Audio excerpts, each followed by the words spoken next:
Hola, ¿qué tal? ¿Cómo les va? Soy Andrés Oppenheimer. Gracias por estar con nosotros. Hace pocos días, el Fondo Monetario Internacional dio a conocer sus proyecciones económicas para América Latina y pronosticó que el Producto Bruto de Venezuela va a caer un 12% este año. De lejos, la crisis económica más grande de América Latina y una de las mayores del mundo. Y en las cancillerías de América Latina hay cada vez más temores de que si se sigue agravando la situación en Venezuela, va a haber un éxodo masivo de venezolanos aún mayor que el actual a Colombia, a Brasil y a otros países de la región. ¿Qué pasa cuando la economía de un país cae un 12% o más por año y cuando la inflación pasa del 1000% anual? ¿Cuánto más puede caer un país antes de caer en una crisis humanitaria como las que se han visto en África? Se lo vamos a preguntar a un alto funcionario del Fondo Monetario Internacional que está a cargo de monitorear la situación en Venezuela. Es el director adjunto del FMI para el hemisferio occidental, Robert Rennach, quien está con nosotros en nuestros estudios de Washington. Gracias por estar con nosotros. Le vamos a preguntar sobre lo que se viene en Venezuela y sobre las proyecciones que dio a conocer el FMI sobre México, Argentina y varios otros países de la región. Y luego vamos a seguir hablando de la crisis en Venezuela y vamos a analizar qué impacto podría tener un potencial embargo petrolero de Estados Unidos a Venezuela. El presidente Trump ha amenazado con adoptar acciones económicas, sus palabras, contra Venezuela si el presidente Maduro sigue adelante con su plan de reemplazar la Constitución por una nueva que la oposición dice sería una copia de la cubana. Y altos funcionarios del gobierno de Trump han dicho que Estados Unidos está considerando todas las opciones, incluso un embargo petrolero a Venezuela. ¿Pero sería bueno eso? ¿Sería un paso efectivo para restablecer el orden democrático en Venezuela? ¿O afectaría más al pueblo que al gobierno de Venezuela? Y además crearía el frente de 20 países de América Latina, de todas las Américas, que han pedido un retorno al orden democrático en Venezuela. Se lo vamos a preguntar a 4 figuras muy conocidas. Desde Nueva York vamos a tener al ex embajador de Venezuela en las Naciones Unidas, Diego Arria, dirigente político, ex gobernador de Caracas. Muchas gracias por estar con nosotros. Desde Washington vamos a tener a Yali Núñez, funcionaria del Comité Nacional Republicano, la máxima institución partidaria del partido del presidente Donald Trump. Y en nuestros estudios vamos a tener a Carlos Vecchio, dirigente político del Partido Voluntad Popular, el partido que dirige el líder opositor Leopoldo López. Y desde Caracas vamos a tener la opinión de Tarek William Saab, el funcionario gubernamental que ocupa el cargo de defensor del pueblo, uno de los funcionarios de mayor visibilidad en Venezuela y también uno de los 13 funcionarios y exfuncionarios venezolanos que fueron objeto de sanciones personalizadas del gobierno de Estados Unidos pocos días atrás, sanciones que incluyeron el retiro de visas estadounidenses y el congelamiento de fondos en Estados Unidos. Bueno, empecemos con el doctor Rennach del Fondo Monetario Internacional. Doctor Rennach, ustedes en el FMI han calculado que la economía venezolana se va a caer un 12% este año, el Producto Bruto un 12% de caída. ¿Por qué se ha caído tanto? ¿Es por la caída de los precios del petróleo, o por la falta de inversiones, o por la corrupción, o por qué? Bueno, se debe a varios factores. Yo creo que Venezuela ha comenzado a caer en el año 2015 y 2014 a raíz de la caída fuerte en el precio del petróleo mundial y también con la caída en la producción petrolera de Venezuela. Estaba en 3 millones de barriles al día, ahora están poco menos de 2.4 millones de barriles al día. Para el año 2017 estamos proyectando una caída de 12% porque vemos una caída fuerte en la producción petrolera este año. Y cuando miramos las cifras de importaciones hacia Venezuela, utilizando la información de los socios comerciales de Venezuela, miramos una caída muy fuerte en las importaciones hacia Venezuela. Así que utilizando los dos factores, estimamos que el PIB va a caer en 12% este año. Doctor Rennach, para poner este 12% en perspectiva, ¿Cuánto ha caído la economía venezolana en los últimos 2 o 3 años? Porque esto viene arrastrándose desde hace varios años. Sí. Y si uno incluye 2015, 2016 y 2017, el país habría caído en un 30% en estos 3 años. Es una caída muy fuerte en el PIB real del país. Wow.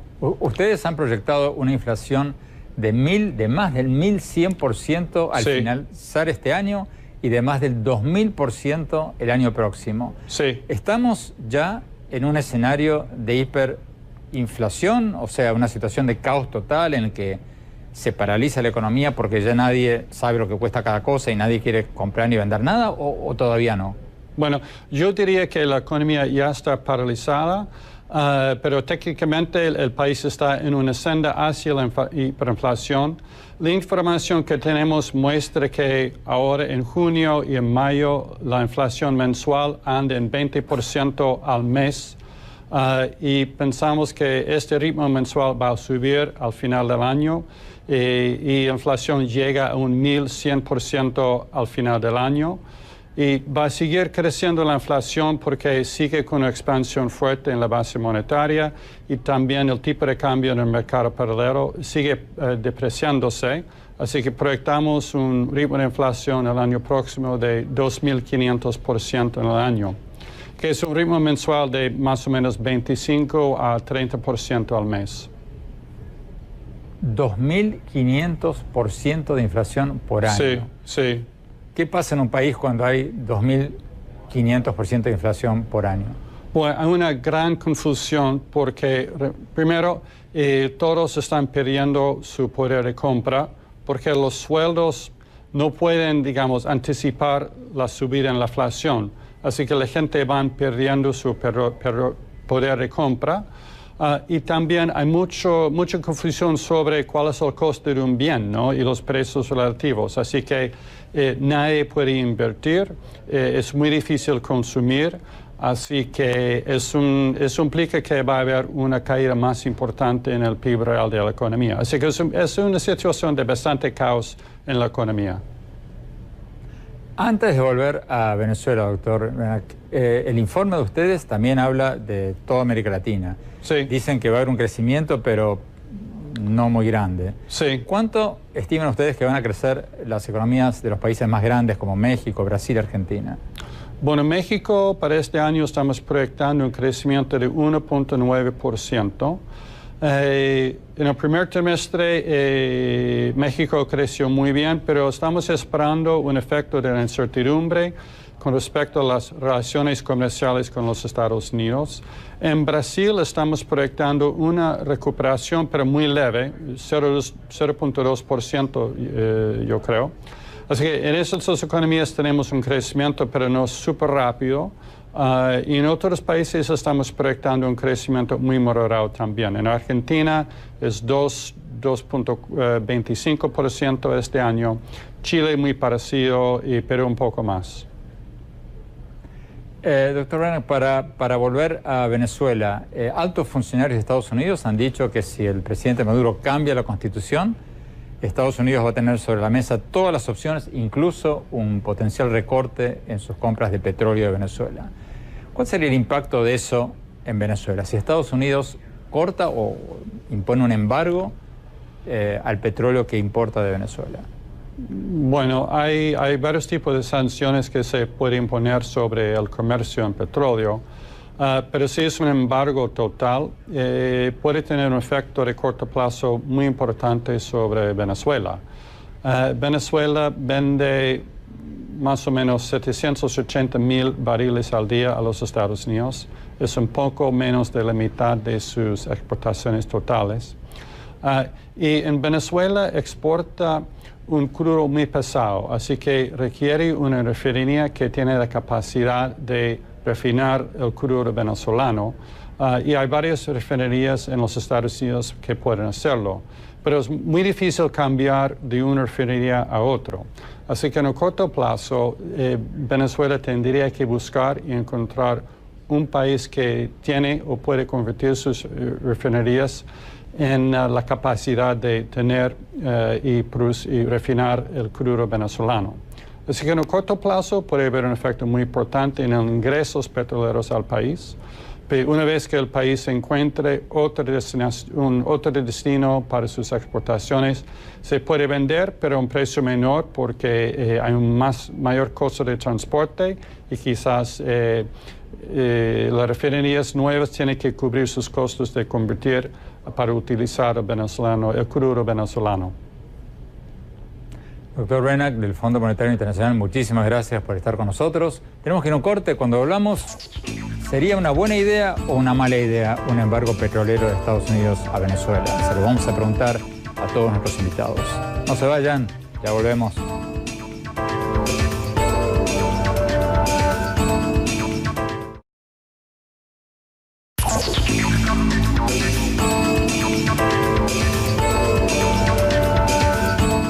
Gracias por seguir con nosotros. Estamos hablando sobre la reciente amenaza del presidente Trump de que podría tomar acciones económicas fuertes y rápidas, sus palabras, contra el régimen de Venezuela si el presidente Maduro sigue adelante con su plan de cambiar la Constitución. Y también estamos hablando de las declaraciones de un alto funcionario de la Casa Blanca de que todas las opciones están en la mesa, incluso un potencial embargo petrolero. Vamos a Nueva York, embajador Diego Arria. Embajador, ¿usted cree que un embargo petrolero sería una buena idea o sería contraproducente?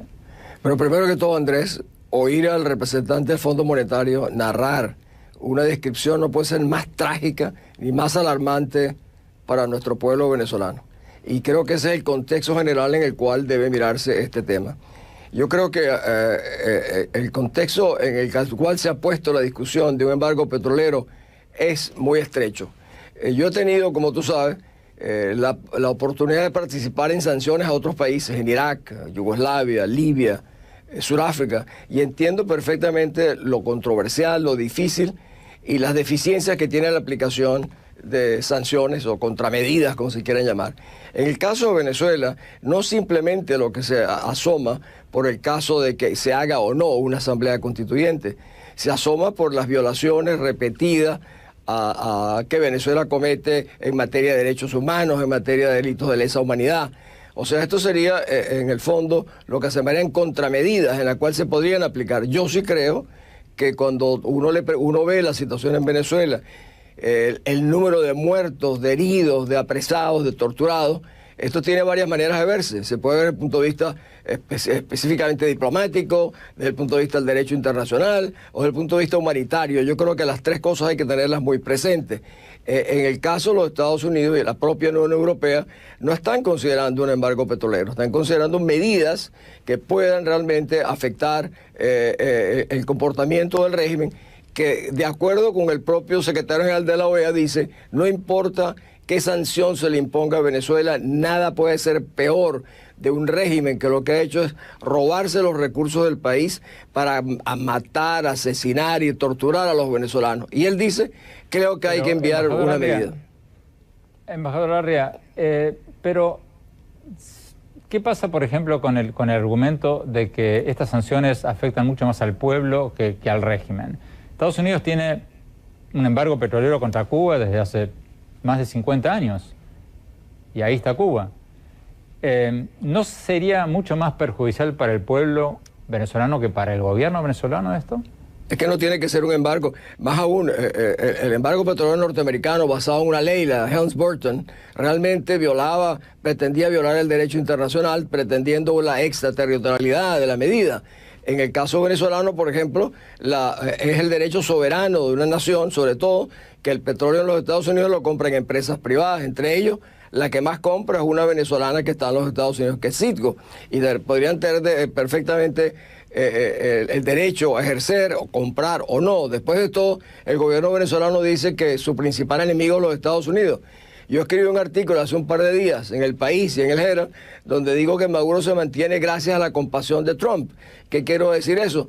Que en la medida en que no se tomen las medidas contra él, y sugiero un trueque. Chávez decía que el trueque era el instrumento de la economía socialista contemporánea y le dijo a la Argentina, yo les doy petróleo y ustedes nos darán alimentos. Bueno, las compañías petroleras pudiesen darle medicinas y alimentos a un país que sufre la mayor crisis humanitaria de toda su historia por el manejo corrupto de una narcotiranía militarizada como la que tenemos en Venezuela.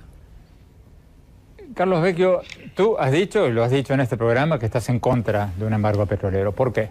No, lo he planteado muy claramente. Primero destaco lo siguiente, la crisis que está en Venezuela es por el modelo que está en Venezuela. O sea, no hay ningún otro responsable sino Nicolás Maduro. Ya vimos la cifra que nos colocaba aquí el del Fondo Monetario. Segundo, creo que todas las opciones hay que evaluarlas, ¿no? Y hay que ir gradualmente. Y nosotros hemos planteado que antes de llegar a una medida extrema de ese nivel, como lo ha planteado el embajador Diego Arria, hay otras opciones que nos pueden ayudar a nosotros a llegar al camino. He dicho que Estados Unidos tiene que mantener la coalición internacional, incluyendo la Unión Europea. Segundo punto, creo que tiene que haber una posición firme de desconocer cualquier intención de Maduro de modificar la Constitución y decirlo que eso no va a ser reconocido por ningún gobierno democrático del mundo. Y Estados Unidos tiene que liderar eso en todos los organismos multilaterales, incluyendo incluso la Unión Europea. Y tercero, hay algo que ha hecho el gobierno que no quiere, o por lo cual quiere quitarse a la Asamblea. Por dos cosas principales, Andrés. Una, necesita más deuda o reestructurar la deuda de los tenedores de bono. Y necesita otorgar más asociaciones estratégicas petroleras. Nosotros, y es parte de lo que le he planteado acá, es que se prohíba ese tipo de propuesta, por ejemplo, de que no se utilice el sistema financiero norteamericano para emitir más deuda o reestructurar la ya existente sin la aprobación de la Asamblea Nacional. Y el segundo aspecto que estoy diciendo, por ejemplo, el caso de Rusia lo ha pedido, que quiere más control sobre el petróleo venezolano sin la aprobación de la Asamblea. Entonces, que se limite también esas asociaciones estratégicas petroleras y mineras sin la aprobación de la Asamblea Nacional. Y creo que Estados Unidos pueda trabajar esto a nivel internacional y multilateral y no solo unilateral para que sean mucho más efectivas estas medidas que estamos impulsando. Y agrego algo... Pero déjame interrumpirte ahí. O sea, tú empezaste diciendo y acabaste diciendo de que lo esencial aquí es mantener el frente internacional de presión diplomática del presidente Maduro para que restablezca la democracia.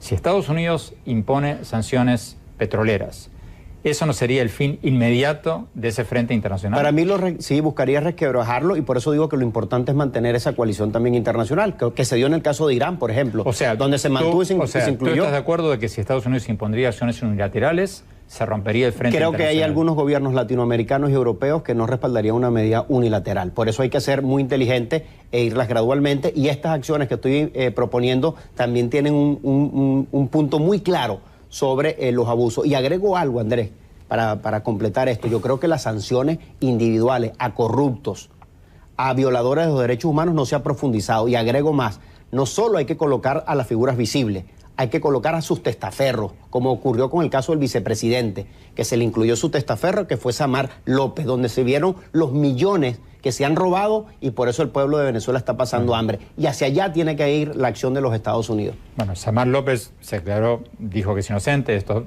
se va a discutir en los juzgados, pero vamos a un corte, ya seguimos con esto, no se vayan, ya volvemos. Gracias por seguir con nosotros. Estamos hablando sobre la reciente amenaza del presidente Trump de que tomaría acciones económicas fuertes y rápidas, sus palabras, contra el régimen de Venezuela si el presidente Maduro sigue adelante con su plan de cambiar la Constitución y las declaraciones de un alto funcionario de la Casa Blanca de que todas las opciones están en la mesa, según dijo, sin descartar un embargo petrolero. Antes de seguir con nuestros invitados, escuchemos lo que nos dijo hace pocas horas el alto funcionario gubernamental de Venezuela, Tarek William Saab, el defensor del pueblo, era así llamado, su cargo se llama defensor del pueblo, cuando le preguntamos sobre la amenaza de las acciones económicas del presidente Trump. Veamos lo que nos dijo.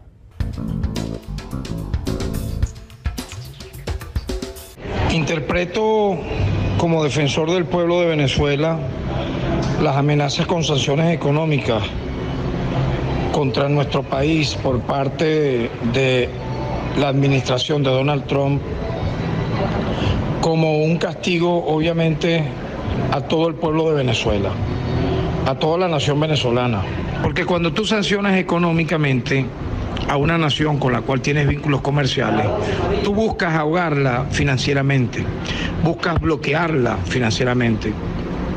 Esto es volver a la edad de piedra. Esto es volver a la época de la Guerra Fría. Esto es volver a aquella época donde los Estados Unidos durante décadas enteras, los años 60, 70, 80, 90 y parte de esta década que arranca en el 2000, bloqueó a Cuba y luego levantó las sanciones porque las consideró inútiles, anacrónicas y humillantes para el propio pueblo cubano. Por lo tanto, más bien pareciera en el fondo sanciones de una cualidad moral fascista, de una cualidad ética nazi, más que otra cosa. Le preguntamos también a Tarek William Saab sobre las sanciones personales que impuso el gobierno de Estados Unidos a 13 funcionarios y exfuncionarios del régimen venezolano, incluyendo a él mismo. A todos ellos se le retiraron las visas estadounidenses y se le congelaron sus fondos en Estados Unidos. Acaba su respuesta.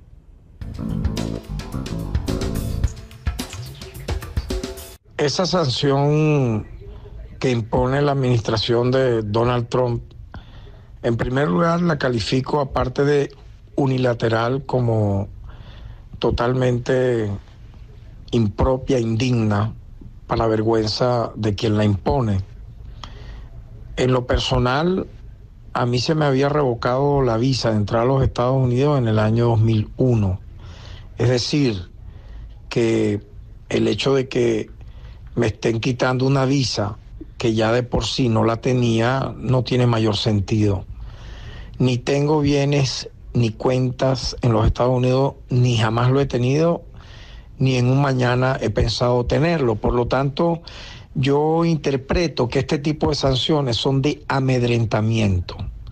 Son para causar, en este caso, totalmente sin lograrlo, una especie de intimidación, porque al final tiene un sentido de antipolítica este tipo de sanciones.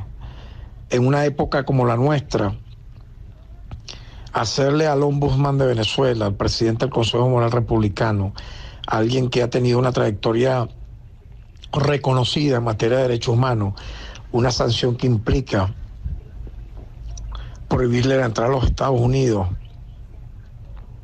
es más que un despropósito la muestra de quien dirige esa nación, que ha amenazado con expulsar a millones de inmigrantes, con exterminar mexicanos, con liquidar afrodescendientes, con hacer un muro mucho más grande y mucho más supuestamente infinito que el muro de Berlín, termina siendo la payasada en pleno siglo XXI.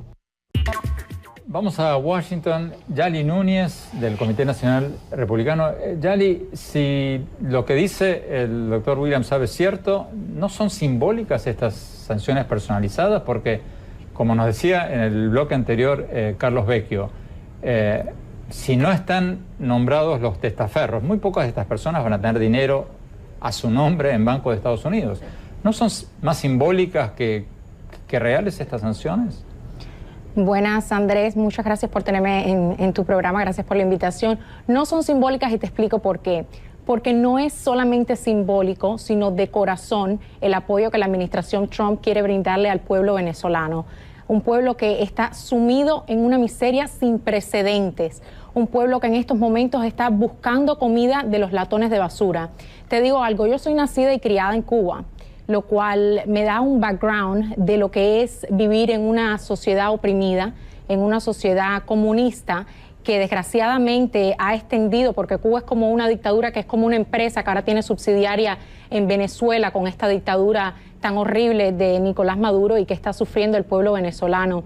No es solamente simbólico, no, es una manera de dejarles claro a estos 13 funcionarios que si se siguen inmiscuyendo en cuestiones de corrupción, si siguen oprimiendo al pueblo de Venezuela de la manera que lo están haciendo, si no dejan que el pueblo de Venezuela se manifieste en una votación democrática, las sanciones continuarán. Yali, en Washington, ¿no crees tú de que se corre el riesgo con medidas no con las sanciones personalizadas, porque la mayoría de los países democráticos no se oponen a que un país, por ejemplo, deje de recibir depósitos bancarios de un funcionario acusado de corrupción. Pero si Estados Unidos hace lo que dice que está considerando, y es imponer un embargo petrolero a Venezuela, ¿no crees que se rompería toda la solidaridad internacional a la oposición venezolana en su lucha para restablecer lo que tú acabas de decir, la democracia en Venezuela? ¿No sería totalmente contraproducente? No, todo lo contrario. Lo que estamos tratando de hacer es ayudar al pueblo, tratar de debilitar a un régimen que lo está oprimiendo, a un pueblo, a ayudar al pueblo que en estos momentos está en las calles, 48 horas en un paro general que tienen en esta huelga, que ya llevan 2 muertos. Es inexplicable lo que está sucediendo. El pueblo se ha manifestado, más de 7 millones de votos no mienten, más de 7 millones de venezolanos están diciendo que quieren un cambio, que quieren democracia, y esto es lo único que se está tratando por parte de la administración Trump, una manera de cooperar con el proceso democrático que debe tomar lugar en Venezuela. Tenemos que ir a un corte. Cuando volvamos, seguimos con el embajador Diego Arria, con Carlos Vecchio, con Yali Núñez. No se vayan, ya volvemos.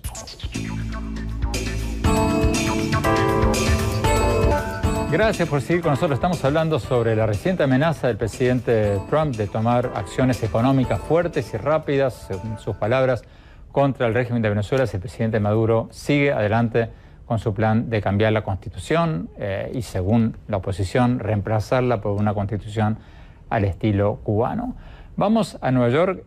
Embajador Diego Arria, ¿qué piensa usted de la idea que mencionan algunos sectores de la oposición de que Estados Unidos, en lugar de hacer una acción unilateral contra el petróleo de Venezuela, decida, por ejemplo, de que los contratos de las empresas americanas en Venezuela deban ser aprobadas por la Asamblea Nacional democráticamente electa en el 2015 y de mayoría opositora?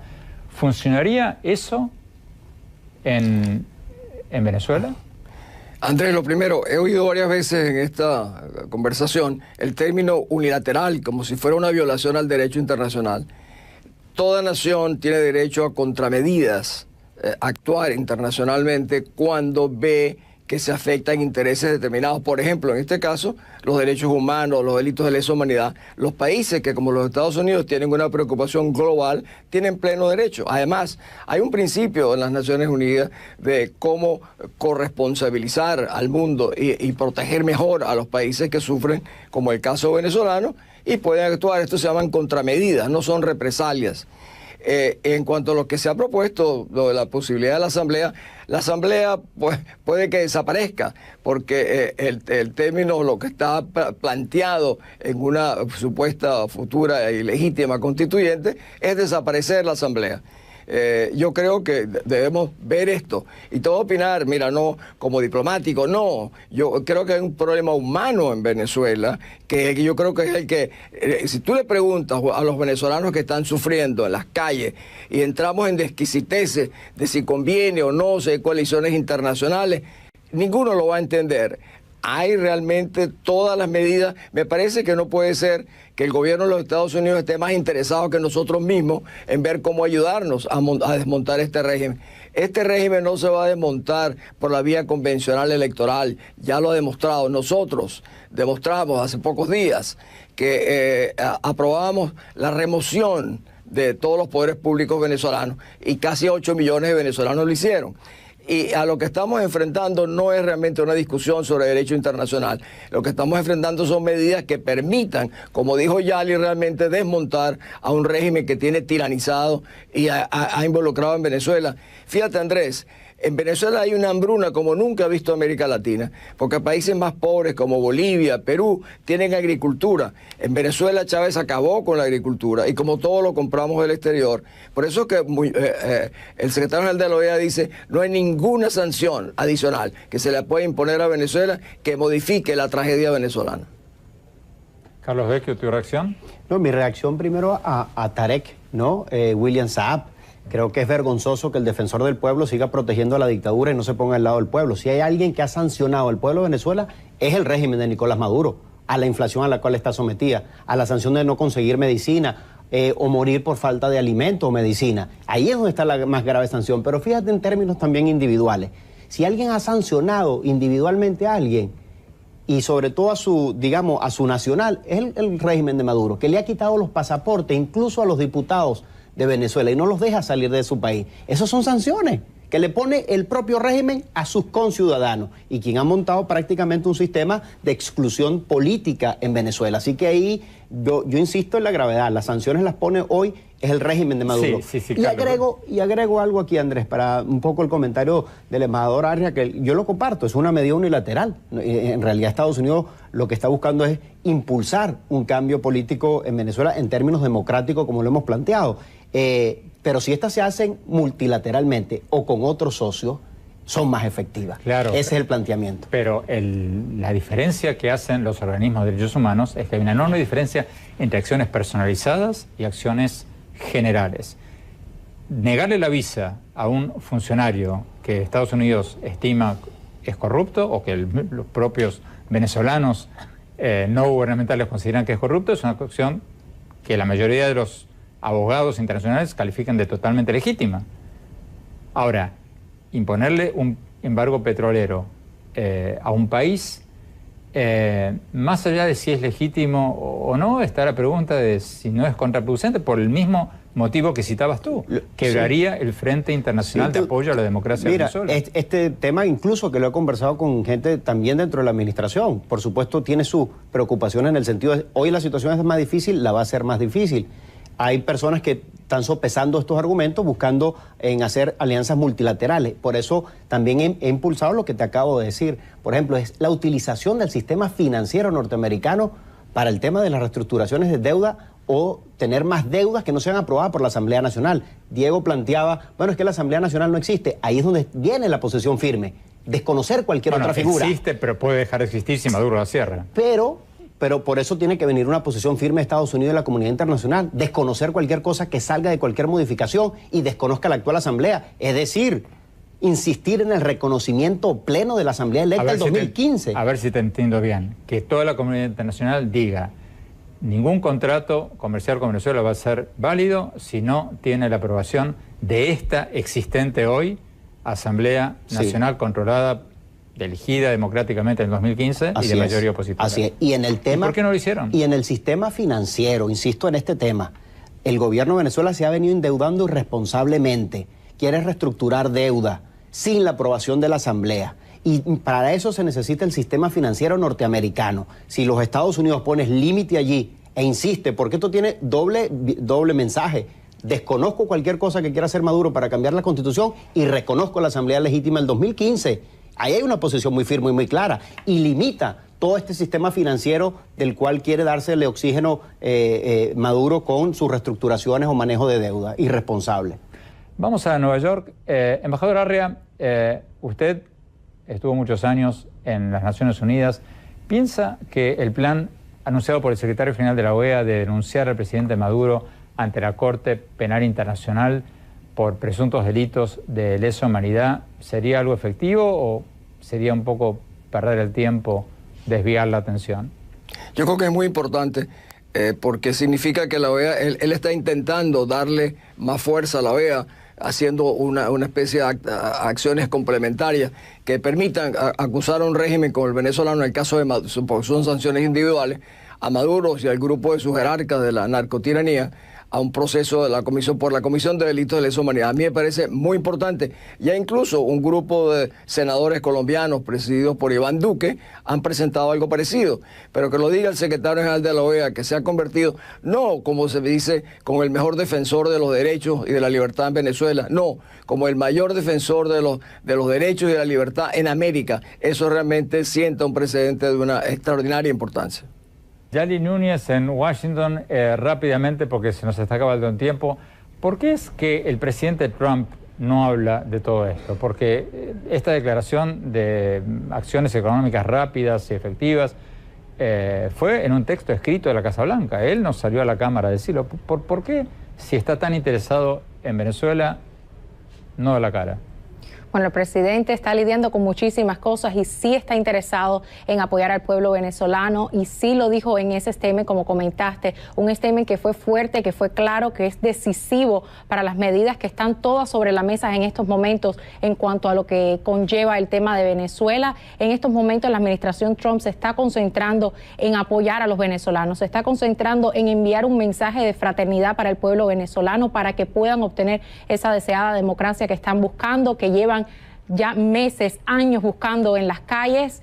Es deprimente lo que está sucediendo. Si la administración del presidente Trump está tan interesada en Venezuela, ¿por qué el secretario de Estado Rex Tillerson no fue a aquella reunión tan importante de la OEA de cancilleres en Cancún, donde faltaban 3 votos de países caribeños para aprobar una resolución contra Venezuela y donde muchos diplomáticos dicen que si hubiera ido Tillerson podría haber hecho o presionado o ayudado a que esas 3 islas del Caribe votaran con el resto? Bueno, si hay eso tanto sería interés de esta administración, ¿por qué eso no? sería algo que tendrías que preguntarle directamente a Tillerson. Lo que yo sí te puedo decir es que la administración está comprometida con el esfuerzo de tener un país democrático en Venezuela, con que los venezolanos mejoren, prosperen y tengan la deseada democracia que están buscando. Es algo que se continúa tratando a nivel internacional y la comunidad internacional está al tanto de esto a través de la embajadora Nikki Haley, que constantemente está tratando el tema de Venezuela y poniendo esfuerzo para que esto suceda. Carlos Beque, nos quedan 30 segundos. ¿Cómo sigue el frente? Yo sé que tú, como miembro de la oposición, estás hablando con varias cancillerías. ¿Por qué no se llega a esa mayoría en la OEA? Bueno, ya hay una mayoría de países abiertamente en contra de lo que está pasando en Venezuela. Así que yo creo que esa presión existe, va a continuar. Si Maduro pretende modificar su constitución, creo que el Frente Internacional va a ser muy importante, pero destaco también lo que está pasando en Venezuela. Para mí hay un proceso de cambio irreversible, político, no lo van a poder parar. Haga lo que haga Maduro, va a llegar. Muchísimas gracias, Carlos Beco, muchísimas gracias, embajador Arria, muchísimas gracias, Yali Núñez. Se nos acabó el tiempo, vamos a un corte rápido y mis conclusiones sobre todo esto. Ya volvemos.